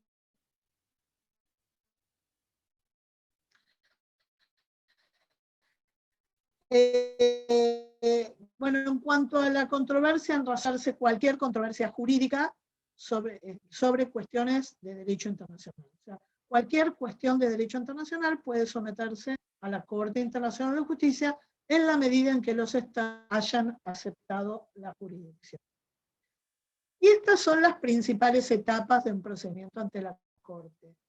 Se inicia con una solicitud unilateral, esto se da cuando un Estado demanda a otro, o con un compromiso es como un acuerdo entre dos partes en que se comprometen en someter un caso a la Corte. Después el caso se va a registrar, hay una lista general de casos ante la Corte, el secretario de la Corte va a proceder al registro del caso, va a haber una fase escrita y una fase oral. La fase escrita consiste en la presentación de memoriales. Los memoriales son escritos bastante extensos, en el que se relata la posición de la parte, y también se acompañan pruebas junto con esos escritos, pruebas documentales.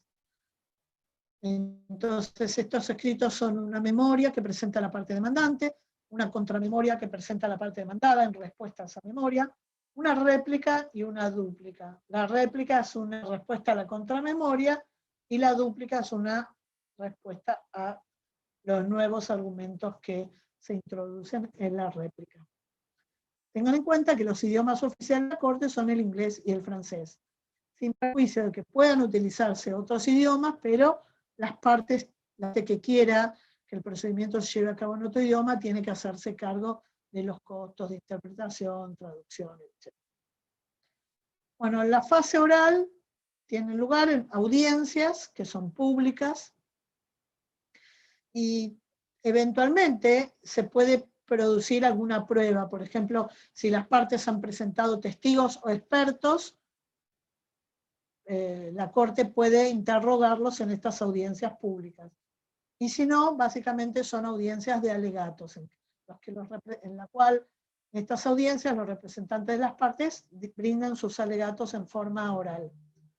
Luego la Corte pasa a deliberar en forma secreta, y luego, una vez que ya se redacta la sentencia se lee en una audiencia pública. Y la fecha de la sentencia es la fecha en que se la leyó en una audiencia pública. ¿Qué pasa si una parte es demandada ante la Corte y esa parte, la parte demandada, no comparece? Bueno, lo que dice el estatuto es que la otra parte puede pedir que la Corte falle a su favor. Pero ojo, antes de fallar, la Corte tiene que asegurarse de que tiene jurisdicción para entender en ese caso, y que la demanda está bien fundada en cuanto a los hechos y al derecho. Esto, por ejemplo, pasó en el caso que yo les nombré antes. Vieron el caso que les dije que se dio con la toma de la embajada de los Estados Unidos y el consulado de los Estados Unidos en Teherán por parte de unos estudiantes rebeldes que eran militantes, ¿no?, pro Ayatollah Khomeini. Y es el caso del personal diplomático y consular de los Estados Unidos en Teherán. Cuando Estados Unidos demandó a Irán a la Corte Internacional de Justicia, Irán no participó, pudiera fallar a favor de Irán, que considerara toda la prueba y que fallara a favor de Irán. Perdón, a favor de Estados Unidos en contra de Irán. Y el otro caso es el caso de las actividades militares y paramilitares en y contra Nicaragua, una demanda de Nicaragua contra Estados Unidos. Estados Unidos no participó del procedimiento de fondo, y esto no evitó que la Corte dictara un fallo de fondo en contra de Estados Unidos. Bueno, en cuanto al derecho aplicable, esto lo hemos visto cuando tratamos las fuentes del derecho internacional. Se aplica el artículo 38 del Estatuto de la Corte, o sea, la Corte deberá aplicar los tratados, la costumbre internacional, los principios generales de derecho. como medios auxiliares la doctrina y la jurisprudencia, y solo si las partes se lo solicitan podrá fallar ex aequo et bono. ¿Sí? Yo cada tanto miro si están, porque como están todos tan calladitos, digo, ¿estarán en el Zoom? ¿Estarán despiertos o se habrán quedado dormidos? Estamos. Acá Cada estamos, tanto, doctora. Acá estamos. cada tanto díganme Estamos. algo o háganme alguna pregunta, así yo sé que todavía estoy manteniendo su atención, ¿no? No, yo tengo un problema de conexión terrible. Por momentos pierdo lo que dice y estoy preocupada porque no sé si después esta clase se va a subir. Sí, esta clase, no te preocupes que esta clase se va a subir. ¿El resto me entiende o todos o el problema de conexión es mío y no se escucha? Hay un doctora, problema de conexión. pequeños Yo lo escucho problemas, perfecto, doctora. pero no Hola. afecta, se entiende lo que está explicando igual. Algunas partes hay que esperar un poquito porque se entrecorta, pero Y se entrecorta mucho. con la base del PowerPoint se puede seguir. Yo pensé que era yo. El problema, no, el problema es el horario. Generalmente hasta ahora falla la intensidad, ¿no? de internet. Doctora, y el Bueno, PowerPoint sí va a entonces, estar disponible, ¿no? Para que lo podamos sí. tener. Sí. Claro, Apenas termine la clase se lo mando el PowerPoint, sí. Apenas termine la clase se lo mando. Bárbaro, muchas gracias. Se lo mando a Juan Salas. Dentro del examen, ¿no? No, y Bueno. no pude mandarlo por el chat, ¿no? No, porque es muy pesado, son muchas diapositivas y como justamente como no hay tan buena señal, entonces sí, no Quizás pasa. Lo intenté mandar, pero cuando termina la clase, usted se apaga su cámara, quizás bueno, pueda puede ser. y no comparte el Puede- PowerPoint como ahora, por ahí sale. Para Puede tenerlo ser, puede antes, ser. de ansioso nada más. Incluso, miren, ahora mismo voy a apagar mi cámara, porque Claro, eso capaz ayuda. que al apagar mi cámara funciona mejor el audio, ¿sí? Sí. No me di cuenta, lo tendría que haber hecho por ahí al principio de la clase. Bueno, el fallo de la Corte se adopta por mayoría de la Corte y si hay algún empate, porque vamos a suponer son 15 jueces de la Corte, por ahí en algún caso interviene algún juez ad hoc, son 16, vamos a suponer que voten 8 para un lado y 8 para otro, bueno, en caso de empate el que decide es el presidente de la Corte. Es decir que el voto del presidente pasa a ser ponderado. El fallo debe ser fundado, es decir, tiene que estar justificado por qué la Corte falla de esa manera. El fallo es definitivo y obligatorio para las partes y respecto de esa controversia, o sea que va a adquirir el valor de cosa juzgada. El fallo es inapelable porque la Corte es un tribunal de única instancia, no hay una instancia superior. El fallo puede ser objeto de un recurso de interpretación, si hay alguna parte que sea medio ambigua del fallo, cualquiera de las dos partes puede pedir en cualquier momento a la Corte que interprete el fallo, no importa el tiempo que haya pasado desde que lo dictó, y el fallo puede ser objeto de revisión. La revisión es muy limitada porque se tiene que hacer dentro de un plazo de 10 años de dictado el fallo y es solamente por el descubrimiento de un hecho que es decisivo para resolver esa controversia y que no fue conocido hasta el momento en que la Corte emitió su fallo. Entonces, por eso hay un plazo de caducidad que es de no más de 6 meses de descubierto el hecho por la parte que pide la revisión.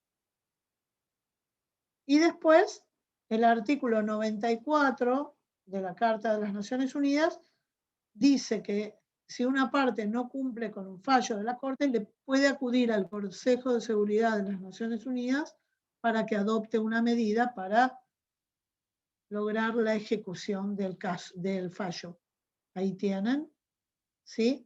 Si una de las partes, el litigio, dejare de cumplir las obligaciones que le impone un fallo de la Corte, la otra parte podrá recurrir al Consejo de Seguridad, cual podrá, si lo cree necesario, hacer recomendaciones o dictar medidas con el objeto de que se lleve a cabo la ejecución del fallo.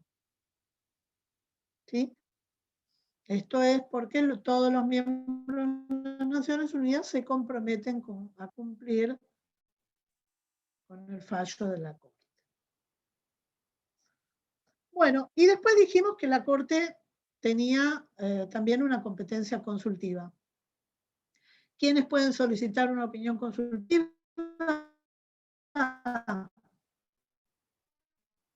Solo lo pueden solicitar.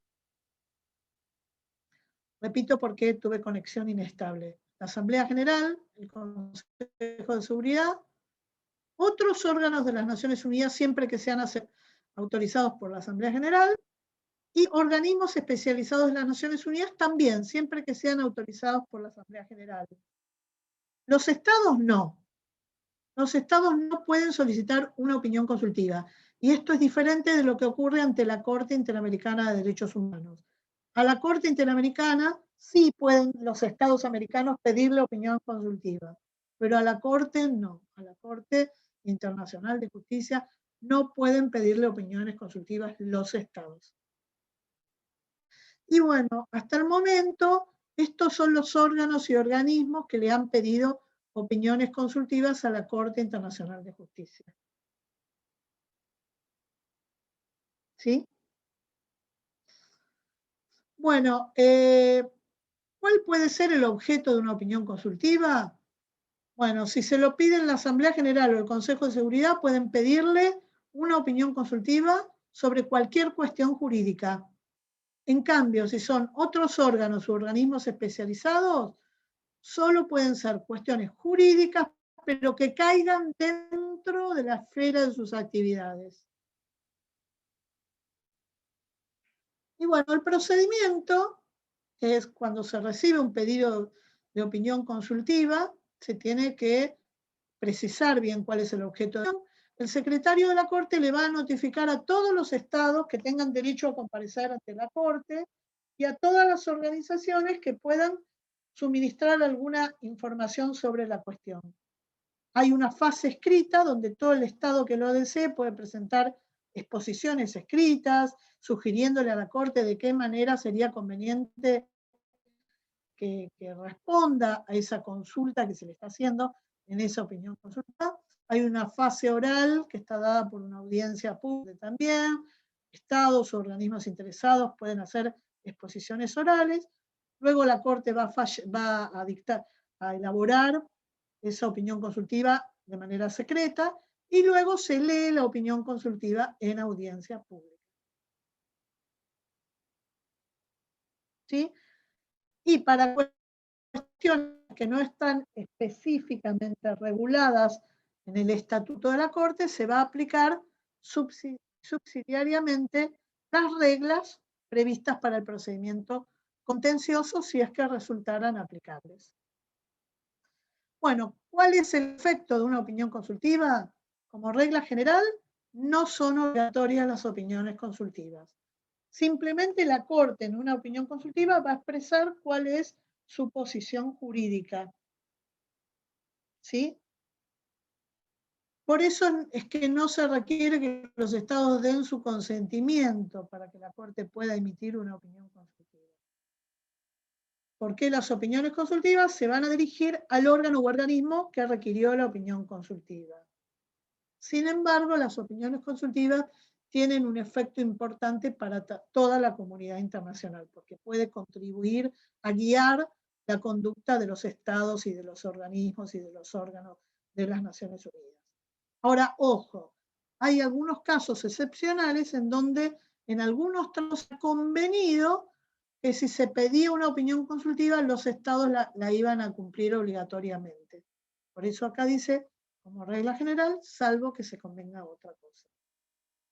¿Sí? Y acá tienen un ejemplo. La Convención de Viena sobre el derecho de los tratados entre estados y organizaciones internacionales o entre organizaciones establece que si se pide una opinión consultiva, la opinión consultiva que se emita será aceptada por todas las partes en la controversia de que se trata. Bueno, y ya vamos terminando, ¿sí? Y para terminar, algunas cositas del arbitraje.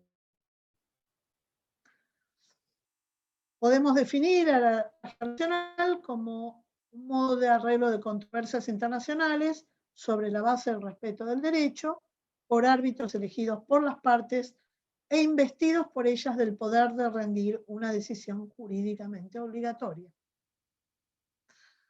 Y acá les puse algunas clasificaciones de arbitraje. El arbitraje puede ser unipersonal si está compuesto por un árbitro único, o colegiado si está compuesto por más de un árbitro. En general son un número impar de miembros, 3, 5 o más miembros. Después, el arbitraje puede denominarse ad hoc o institucionalizado, pero ojo, siempre la constitución del tribunal arbitral es ad hoc. Se denomina enteramente ad hoc cuando no hay una institución que administre a ese tribunal, a ese procedimiento arbitral. Es decir, no hay una institución que preste facilidades para que se pueda llevar a cabo ese arbitraje. Y ahí tienen algunos ejemplos de tribunales enteramente ad hoc, que no tenían una institución que administrara ese procedimiento.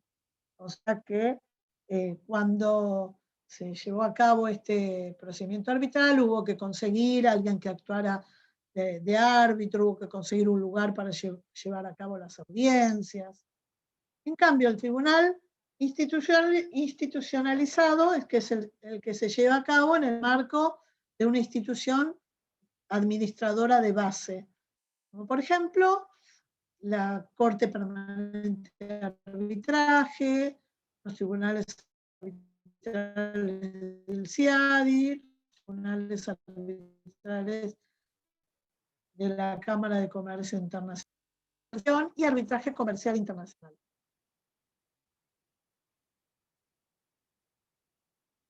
El arbitraje interestatal es aquel que resuelve controversias entre dos o más estados.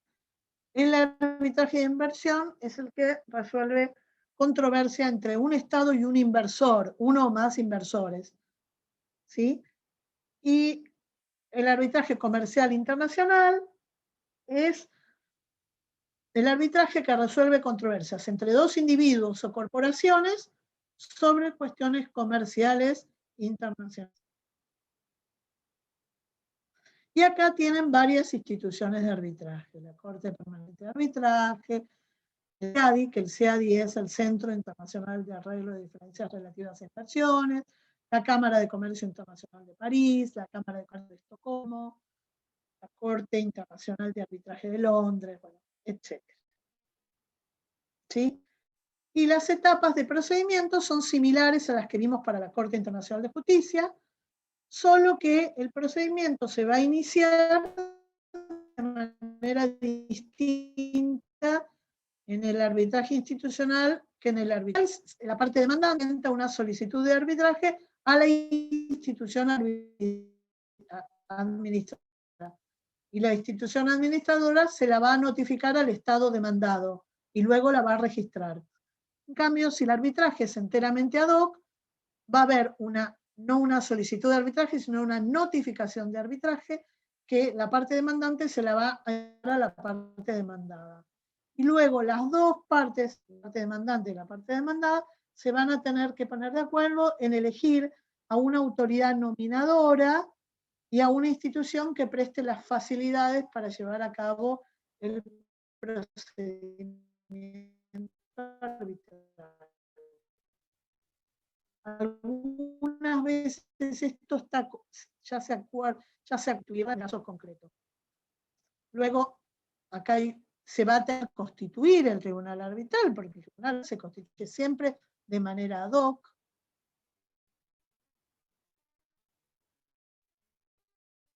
Luego el tribunal va a tener una primera sesión con las partes, escrita, que es igual que el procedimiento judicial, luego una fase oral. La diferencia en que en general las audiencias no suelen ser públicas en los arbitrajes. Luego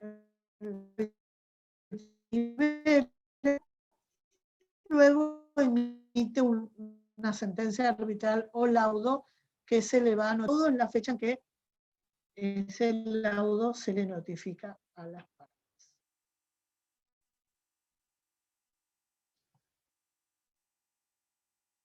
Bueno, y hemos terminado, así que estoy abierta a preguntas que puedan tener sobre lo último. Lo mismo, si se entrecortó el audio y no quedó bien en claro, bueno, me pueden preguntar ahora. Ahí estoy viendo en el chat que alguno dijo que la película se llama Operación Final, la del secuestro de Eichmann.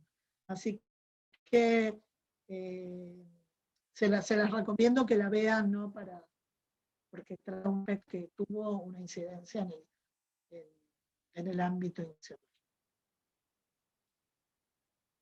Bueno, ¿alguna pregunta? El contenido fue muy claro, doctora. Una pregunta, ¿podría ejemplificar cómo sería alguna pregunta del examen? Si va a ser multiple choice, a desarrollar. El examen va a ser multiple choice, ¿sí? Sí, sí. Y va a ser de un caso hipotético. Un caso hipotético con preguntas choice. Algo similar nos dijo el profesor de penal también.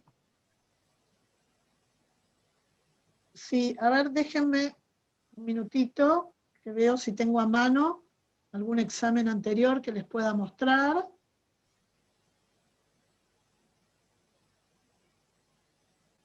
Supongo que en este momento nadie se va a ir de la clase. Es el momento que estaban Es esperando. el momento clave, ¿no?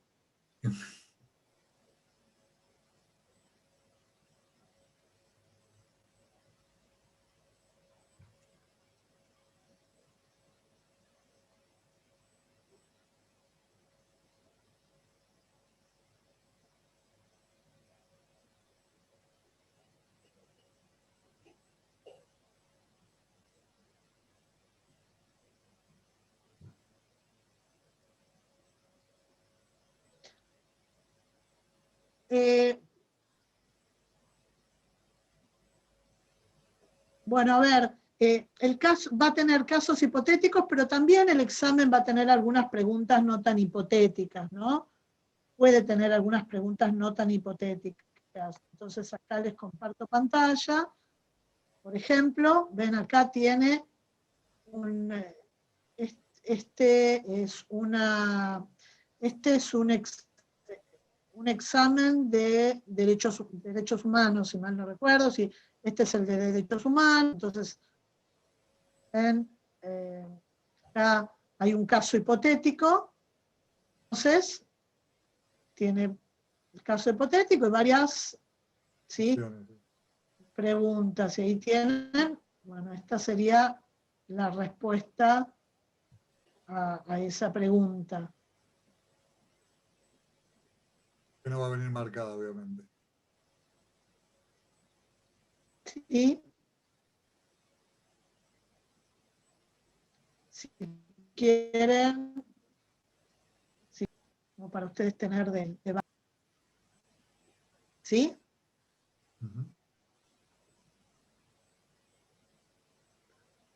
Y ahora esperen a ver si encuentro alguno de un minuto, a ver si encuentro alguno de derecho constitucional.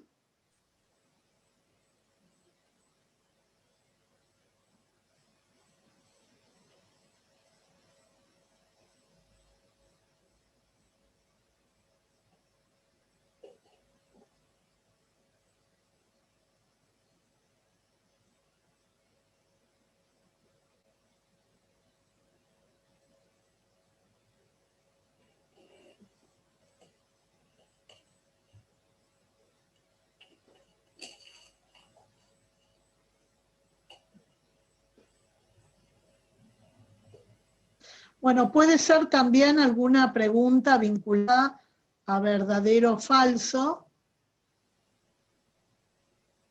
¿Sí? Bueno, a ver.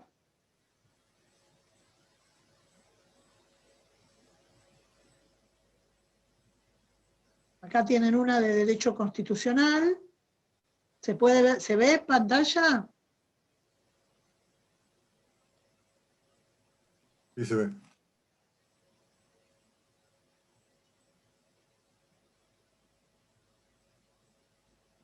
Así que estudiense bien, acción de amparo, habeas corpus, habeas data, si hay alguno que se quedó que tiene que dar constitucional.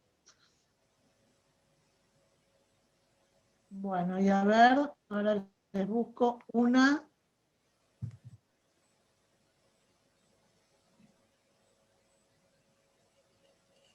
Un minuto que les busco una de derecho internacional.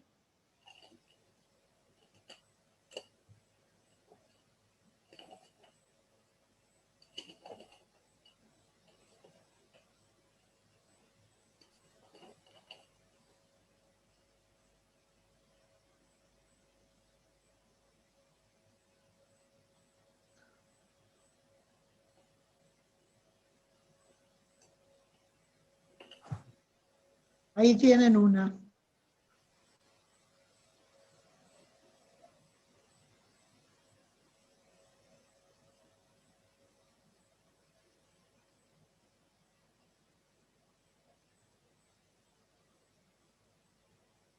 Actualizada de la pandemia.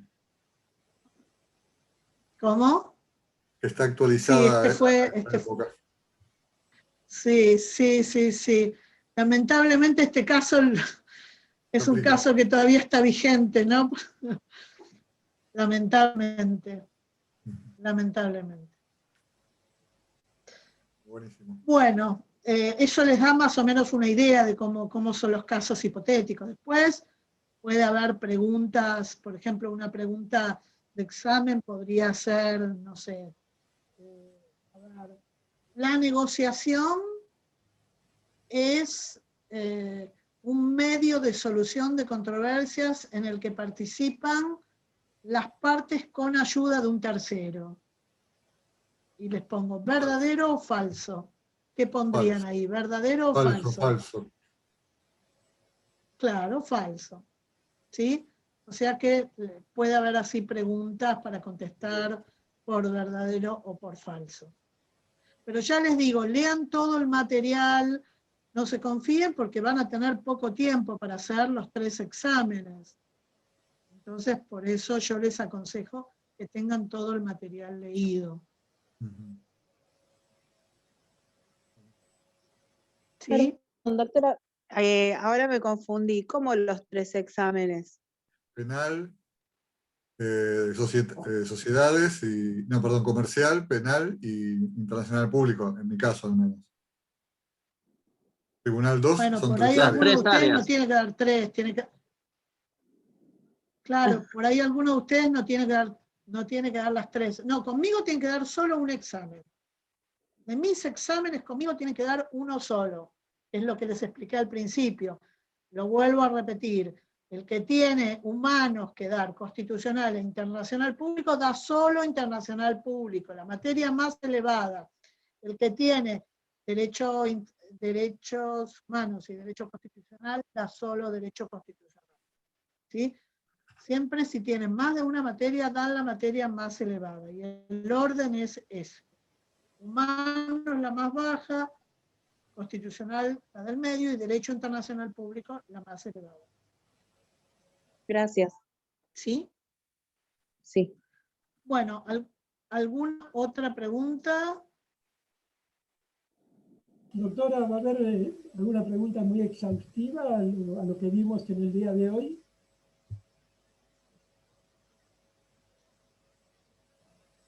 No, van a haber preguntas así, puede haber preguntas concretas como esta que les di de ejemplo. Esta que les di de la negociación, es un ejemplo de un tipo de pregunta. Otra pregunta puede venir en el marco de un caso hipotético. Se les da un caso hipotético y ustedes tienen que de decir qué método se está aplicando de solución de controversias, ¿sí?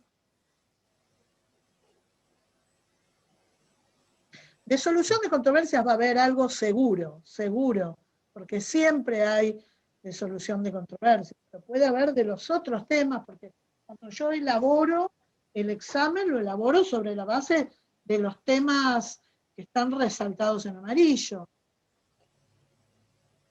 ¿Sí? Bien. También están los otros videos que Bueno. están grabados, los de YouTube. Claro. Los que tienen que dar derecho internacional, mírense todos los videos y miren también los PowerPoint con audio, menos los dos de derechos humanos, porque los dos de derechos humanos son solo para el que tiene que dar derechos humanos. ¿Sí? Bueno, acá alguien en el chat está pidiendo si pueden pasarle mail de Juan Salas.